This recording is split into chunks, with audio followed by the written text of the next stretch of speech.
श्री चंद्रशेखर आजाद। धन्यवाद सभापति जी। आज हम संविधान की गौरवशाली यात्रा पे जो 75 साल की बात कर रहे हैं,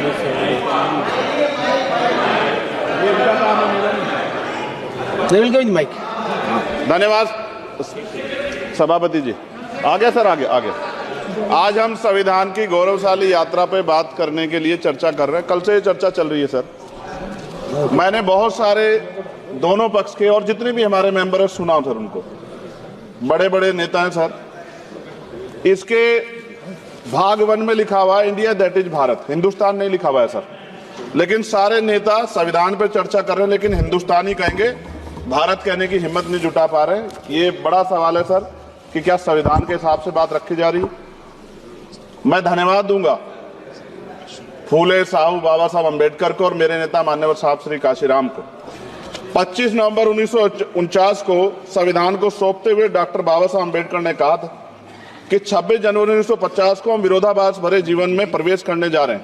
राजनीतिक जीवन में तो हमारे पास समानता होगी, लेकिन सामाजिक और आर्थिक जीवन में असमानता होगी।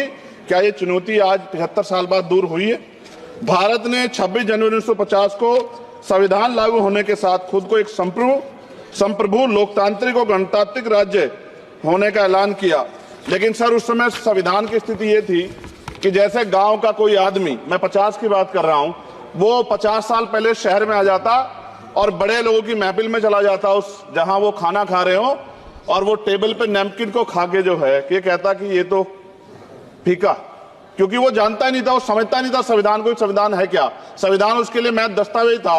ये जिम्मेदारी थी राजनीतिक दलों पे कि वो संविधान को व्यवहार में लेके आते। और इसके इतने सारे आर्टिकल हैं, अगर इनको व्यवहार में लाया जाता तो मुझे लगता कि आज देश बहुत बदल गया होता।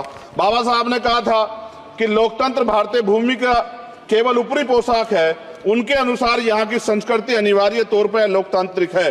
भारत जैसे गरीब और गैर बराबरी वाले देश में संविधान के जरिए छुआछूत खत्म करना, वंचितों के लिए सकारात्मक उपाय करना, सभी वयस्कों के लिए मतदान का अधिकार देना और सबके लिए सम्मान अधिकार तय करना, ये बहुत बड़ी उपलब्धि थी सर। ये संविधान है कि आप वहां बैठे हैं और मैं यहाँ खड़ा होकर अपनी बात रख रहा हूं, और इस देश में आदिवासी महिला के तौर पे जो है राष्ट्रपति बनी है, और प्राइम मिनिस्टर तो नहीं बना, लेकिन शेड्यूल कास्ट के बड़े नेताओं को भी जो है राष्ट्रपति बनने का मौका मिला। इस संविधान की देन, अगर वोट हम पे नहीं होता तो शायद अमीर और जो राजा महाराजा खुद को मानते हैं हमारी गलियों तक नहीं आ पाते, हमारे हाल नहीं जान पाते।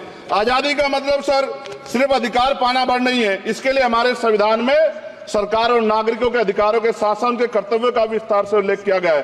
बाबा साहब ने संविधान सभा में दिए गए भाषण में कहा था कि स्वतंत्रता आनंद का विषय है, पर अब हमें अपनी जिम्मेदारियों पर भी ध्यान देना होगा। संविधान ने सुनिश्चित किया कि रानी के पेट से राजा जन्म नहीं लेगा, वोट से नेता तैयार होगा। आर्थिक बराबरी के लिए सरकार क्या कर रही है? गरीब और गरीब हो रहा है और अमीर हो रहा है। सुबह उठते कहीं बम की धमकी मिलती, कहीं दंगे की। ये अमृत काल है सर, यह धमकी काल है। कितना बढ़ रहा है आर्टिकल 15 सर। भारत में आज भी घोड़ी चढ़ने बैठने होती है सर। क्या दलितों को यहाँ भी बोलने का नहीं सर? अगर सबको 4 मिनट दे दो, ये भेदभाव नहीं चलेगा दलितों के साथ। Time is 4 minute, don't waste भाई सर, आप चेक करो, अगर सबको 4 मिनट दिए तो आप मना करो, मैं बंद कर देता हूँ इसको। क्या दलितों को सबसे आखिरी में नंबर मिलेगा और बोलने का मौका मिलेगा? क्या मजाक कर रहे हैं सर आप? नो, ये all independent people are having only 4 minutes. You take sir, independent में अपनी पार्टी का मेंबर हूँ सर, और जीत के आया हूँ सर, किसी की दया में नहीं आया। Take 1 minute and finish sir. कल भी बोले तो एक दलीय पार्टी के लोग, आप मौका दो सर। मूछे रखने पर हत्या होती है, महिलाओं पे, छोटे मासूम बच्चों पर रेप हिंसा होती है। एनसीआरबी का डाटा देकर डर लगेगा। यही 1 किलोमीटर में संविधान को जला गया, और महाराष्ट्र के परभनी में अभी भी संविधान को नष्ट किया गया, उसकी कॉपी को। आर्टिकल 25-26 में संविधान में सभी को धार्मिक आजादी। कहाँ है दलितों की, मुसलमानों की, जैनों की, बौद्धों की, ईसाइयों की? छत्तीसगढ़ में सतनामी समाज को संविधान की अपनी धार्मिक आजादी के आधार पर जो है उनको अपमानित करके जेल में बंद कर दिया। संभल, अजमेर, अयोध्या सब इसका उदाहरण है। ये सरकार आलोचना डरती है। कितने लोग जेल में बंद है? मिरान हैदर, खालिद सैफी, उमर खालिद खान, सिफा खान, गुलफ्शा फातिमा और आजम खान साहब राजनीतिक विरोध में बंद है।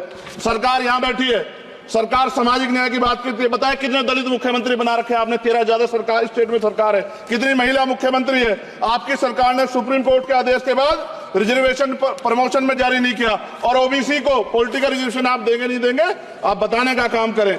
मैं 75 साल की गौरव यात्रा में हम एक सभ्य समाज नहीं बना पाए, इसलिए जाति आधार पर SC ST OBC के बच्चों को प्राइमरी स्कूल से लेकर उच्च संस्थानों में भेदभाव किया जाता है। सरकार निरंकुश हो गई, कोई बुलडोजर से कार्रवाई करता है। कल मंत्री जी ने कहा हमने राष्ट्रीय पिछड़ा वर्ग आयोग बनाया, 69 शिक्षक भर्ती में उसकी सिफारिशों को नहीं माना। EWS के जरिए आपने संविधान पे आरक्षण के प्रावधान पे हमला किया। 1 मिनट में खत्म कर रहा हूं सर। संविधान सर, न्यायपालिका में आर्टिकल 124 ये कहता है सर, ये अधिकार जो है, Sanjay sir ji please conclude sir 1 minute में प्लीज संविधान में न्यायाधीशों की नियुक्ति का अधिकार राष्ट्रपति के द्वारा होना चाहिए, अभी तक नहीं हो रही है। All India judicial service commission कब बनेगा? क्या चंद परिवार ही सर जज बन सकते हैं? और आज हम सर, मैं सरकार से सवाल पूछना चाहता हूं सर, सेवाओं में SC ST OBC वर्ग का कितना प्रतिनिधित्व है? भारत सरकार के मंत्रालयों के अधीन PSU में, बैंकों, बीमा कंपनियों में और स्वच्छता संस्थानों में आउटसोर्स तथा कॉन्ट्रैक्ट पर वर्तमान कार्यरत कर्मचारी कुल कितनी संख्या है? आउटसोर्स और कॉन्ट्रैक्ट में कार्यबल SC ST OBC कितना प्रतिशत है? निजी क्षेत्रों में कार्यरत कर्मचारी, उनके SC ST OBC की वर्ग लाभ। सर खत्म कर, लास्ट पॉइंट सर, मैं फिर स्पष्ट तौर पर कह रहा हूं सर, यहां बैठे SC और OBC के मेंबर से कह रहा हूं सर, उनको सामाजिक जिम्मेदारी का ध्यान भी रखना चाहिए। पार्टी के प्रति वफादारी के साथ साथ अपने वर्गों के प्रति ईमानदारी भी रखनी चाहिए। ईमानदारी नहीं होगी तो इन वर्गों का भला नहीं हो सकता, और हमें बहुत सरकारों से उम्मीद नहीं है। बहुत बहुत धन्यवाद सर। Thank you. बहुत बहुत धन्यवाद सर। आज संविधान की ऊपर चर्चा करने के लिए आपने मुझे